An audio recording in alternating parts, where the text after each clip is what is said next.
TV host si Kuya Kim Atienza inalala ang pumanaw na anak na si Eman ngayong Pasko. Alamin natin live mula kay Myra Jane na sayaw.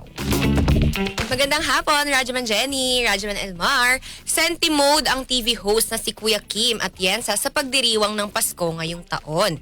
Inalala kasi nito ang pumanaw niyang anak na si Emmanuel Eman Atienza. Sa kanyang Instagram, ibinahagi nito ang kanilang family picture kasama si Eman na kinunan sa New York noong Christmas Eve last year. Idinaan din ng TV host ang pagkamis sa kanyang anak sa caption at nagpasalamat sa pagsilang kay Jesus sa gitna ng hirap at pagluluksa. Samantala, nagpasalamat din si Kuya Kim sa kanilang mga kaibigan at supporters na kanilang naging sandalan at karamay.